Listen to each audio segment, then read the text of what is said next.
ஸ்ரீ விஷ்ணு சகஸ்ரநாமத்தின் அடுத்த ஈரடி. அமானி மானதோ மான்யோ லோகஸ்வாமி திரிலோகத்ருக் சுமேதா மே தஜோதன்ய சத்யமேதாதராதரக. இந்த ஈரடியிலே அமைந்திருக்கின்ற முதல் திருநாமம் அமானி. நேரடியாக பொருள் கொண்டால் இந்த சொல்லுக்கு பெரிதாக எண்ணாதவன், அதை ஒரு பொருட்டாக எண்ணாதவன் என்று பொருள். இந்த இடத்திலே இதன் பொருள் என்னவென்றால், ஆத்மா அல்லாத மற்றவற்றிலே நிரந்தர தன்மை எதுவுமே இல்லாத தற்காலிகமான எதிலுமே ஸ்ரீ மகாவிஷ்ணுவுக்கு எந்த அபிமானமும் இல்லை. ஆத்மாவை தவிர வேறு எதையும், அதாவது நிரந்தரமான ஆத்மாவை தவிர, என்றும் உள்ள உண்மையாகிய ஆத்மாவை தவிர வேறு எதையுமே ஒரு பொருட்டாக எண்ணாதவர் என்பது இதன் பொருள். பகவான் பூரண ஞானம் உடையவர், ஞானமே வடிவானவர். ஆதலினாலே அனாத்மாவை, ஆத்மா அல்லாததை ஆத்மா என்று எண்ணி மயங்குகின்ற மயக்கம் அவரிடம் இல்லை. ஆத்மாவல்லாத எதையும் அவர் ஒரு பொருட்டாகவே மதிப்பதில்லை. அதனால் அவர் அமானி என்கின்ற திருநாமத்தை பெறுகின்றார். ஓம் அமானினே நமக. மானதக, மானதக, மானத்தை அல்லது கௌரவத்தை கொடுப்பவர் என்பது இதன் பொருள். தன்னுடைய பக்தர்களுக்கு பகவான் மானத்தை கொடுக்கின்றார், பக்தர்களுடைய மானத்தை காப்பாற்றுகின்றார், கௌரவத்தை அளிக்கின்றார், தன்னுடைய பக்தர்களை கௌரவப்படுத்துகின்றார். தானே பரம்பொருளாகவே இருந்த பொழுதும் தானே அவர்களுக்கு கௌரவத்தை அளிக்கின்றார். இதற்கு ஒரு சிறந்த உதாரணம் பீஷ்மரை அவர் கௌரவப்படுத்திய விஷயம். மகாபாரத போரிலே பகவான் ஸ்ரீகிருஷ்ணர் ஆயுதம் ஏந்த மாட்டேன் என்று சொல்லியிருந்தார். ஆயுதம் எதுவையும் ஏந்தாமல், போரிலே பங்கெடுக்காமல் உனக்கு சகாயம் செய்கின்றேன், உதவி செய்கின்றேன் என்று அவர் அர்ஜுனனிடம் கூறியிருந்தார். அதாவது இந்த போரிலே, மகாபாரத போரிலே ஆயுதம் எடுக்க மாட்டேன் என்பது அவருடைய பிரதிஜையாக இருந்தது. இதை கேட்ட பீஷ்மர், அவரே ஒரு சிறந்த விஷ்ணு பக்தராக இருந்த பொழுதிலும் அதற்கு பிரதியாக அவரும் ஒரு பிரதிஜை செய்தார். இந்த கிருஷ்ணரை நான் ஆயுதம் எடுக்க வைப்பேன் என்பதுதான் அந்த பிரதிஜை. அதாவது பகவானையே வம்புக்கு இழுத்தார் பீஷ்மர் என்று கூட வைத்துக் கொள்ளலாம். அப்படிப்பட்ட பக்தர் அவர், அவருக்கு அந்த உரிமை உண்டு, நமக்கெல்லாம் இல்லை, அது வேறு விஷயம். மகாபாரத போர் நடந்து கொண்டிருந்த பொழுது ஒரு கட்டத்திலே அர்ஜுனன் பீஷ்மரை கொல்ல வேண்டிய தருணம் வந்தது. ஆனால் அர்ஜுனனோ பீஷ்மரை கொல்ல முடியாமல் தன்னுடைய உறவினர், நெருங்கிய உறவினர் என்கின்ற பந்த பாசத்தினாலே மயங்கி போய் பீஷ்மரை கொல்ல முடியாத நிலைமையிலே இருந்தார். அதாவது சொதப்பிக் கொண்டிருந்தார். அதை பார்த்த கிருஷ்ணர், இது உன்னால் ஆகக்கூடிய வேலை இல்லை, நானே செய்கின்றேன், இந்த பீஷ்மரை நானே வரம் செய்கின்றேன் என்று தேர்தட்டிலே இருந்து கீழே குதித்து தன்னுடைய கையிலே சக்கராயுதத்தை ஏற்றிக்கொண்டு பீஷ்மரை கொல்வதற்காக பீஷ்மரிடம் விரைந்தோடி சென்றார்.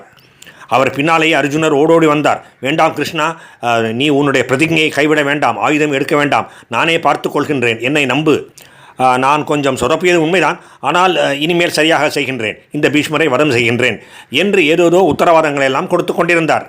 ஆனால் பீஷ்மர் தன்னுடைய வில் அம்பு எல்லாவற்றையும் கீழே போட்டுவிட்டு கூப்பிய கைகளோடு பகவானை வரவேற்றார். கிருஷ்ண பிரபுவே வருக வருக, உங்களை ஆயுதம் எடுக்க வைக்கின்றேன் என்று நான் பிரதிஜை செய்திருந்ததனாலே உங்களுடைய சொந்த பிரதிஜையாகிய ஆயுதத்தை எடுக்க மாட்டேன் என்கின்ற பிரதிஜையையும் கைவிட்டுவிட்டு என்னை கௌரவப்படுத்துவதற்காக, அதாவது உங்களுடைய பிரதிஜையை காற்றிலே பறக்கவிட்டு என்னுடைய பிரதிஜையை உண்மையாக செய்வதற்காக, நிறைவேற்றுவதற்காக தாங்களே ஆயுதம் தாங்கி என்னை கொல்ல வருகின்றீர்கள், வருக வருக என்று வரவேற்றார். அப்படி தன்னுடைய பக்தர்களுக்கு மானத்தை கொடுப்பவர், பக்தர்களுடைய மானத்தை காப்பாற்றுபவர், கௌரவத்தை கொடுப்பவர், கௌரவத்தை காப்பாற்றுபவர் பகவான் என்பதனால் இதை சொன்னேன். தன்னுடைய சொந்த சத்தியத்தை காற்றிலே பறக்க விட்டுவிட்டு தன்னுடைய பக்தராகிய பீஷ்மரின் சத்தியத்தை காப்பாற்றினார். பகவானால் மட்டுமே இதை செய்ய முடியும். அப்படி ஓடோடி சென்று பக்தர்களின் மானத்தை, கௌரவத்தை காப்பாற்றுபவர் பகவான்.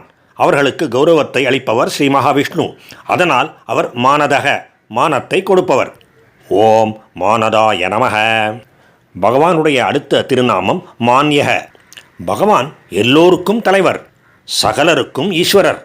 அதனால் எல்லோராலும் கௌரவப்படுத்துவதற்கு, கௌரவிக்கப்படுவதற்கு தகுந்தவர். பக்தி உள்ளவர்கள் பகவானிடத்தில் பக்தி உள்ளவர்கள் கௌரவிப்பார்கள். மற்றவர்கள் பகவானிடத்தில் பக்தியோ நம்பிக்கையோ கூட இல்லாதவர்கள் அவரை கௌரவிக்க மாட்டார்கள். அது வேறு விஷயம். ஆனால் அவர் கௌரவிக்க தகுந்தவர். அதனால் அவர் மான்யக. மான்யக என்றால் பாராட்டத் தகுந்தவர், கௌரவிக்கத் தகுந்தவர் என்று பொருள்.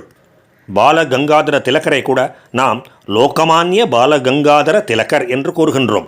லோகமானிய, இந்த முழு உலகத்தாலும் கௌரவிக்கத் தகுந்த, பாராட்டத் தகுந்த ஸ்ரீ பாலகங்காதர திலக் என்பது இதன் பொருள். தமிழிலே பாலகங்காதர திலகர் என்று சொல்வோம். அவ்வாறாக அனைவரும் கௌரவிக்க தகுந்தவர் பகவான். அதனால் அவர் மான்யக. ஓம் மான்யாய நமக. பகவானுடைய அடுத்த திருநாமம் லோகஸ்வாமி. லோக சுவாமி சுலபமாக பொருள் புரிந்து கொள்ளக்கூடியதுதான். எல்லா உலகங்களுக்கும் ஸ்ரீ மகாவிஷ்ணுவே ஈஸ்வரர். எல்லா உலகங்களையுமே படைப்பவர், காப்பவர், சம்ஹரிப்பவர் எல்லாமே அவர்தான். அப்படி ஒரு ஒப்பற்ற தலைவராக, எல்லா உலகங்களுக்கும் ஈஸ்வரராக அவர் இருப்பதால் ஸ்ரீ மகாவிஷ்ணுவுக்கு லோகஸ்வாமி என்கின்ற திருநாமம் ஏற்பட்டிருக்கின்றது. ஓம் லோகஸ்வாமினே நமக.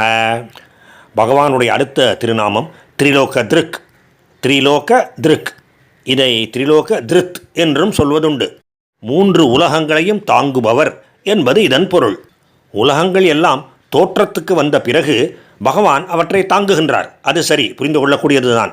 ஆனால் உலகங்கள் எல்லாம் தோற்றத்துக்கே வராமல் இருக்கும் பொழுது, அதாவது உலகங்களை அவர் படைப்பதற்கு முன்பே எல்லா உலகங்களையும் சூக்ஷ்ம ரூபத்திலே தன்னுள்ளே அவர்தான் தாங்கிக் கொண்டிருக்கின்றார். சம்ஹார காலத்திலே எல்லா உலகங்களையும் சம்ஹரித்து தன்னுள்ளே ஒடுக்கிக் கொண்டு எல்லா உயிர்களுக்கும் ஒரு பெரிய ஓய்வை அளித்து அதன் பிறகு மீண்டும் சிருஷ்டி காலம் வரும்பொழுது எல்லா உலகங்களையும் படைத்து அருள்கின்றார். இந்த இடைப்பட்ட காலத்திலே கூட, சம்ஹாரத்துக்கும் சிருஷ்டிக்கும் நடுவில் இருக்கின்ற இந்த காலத்திலே கூட எல்லா உலகங்களையும் அவர்தான் சூக்ஷ்ம ரூபத்திலே தன்னிலே தாங்கி அருள்கின்றார். அதனால்தான் படைப்பு என்று ஒன்று இருக்கும் பொழுதும் சரி, படைப்பு இல்லாத பொழுதும் சரி, பகவான் தான் எல்லா உலகங்களையும் தாங்கி அருள்கின்றார்.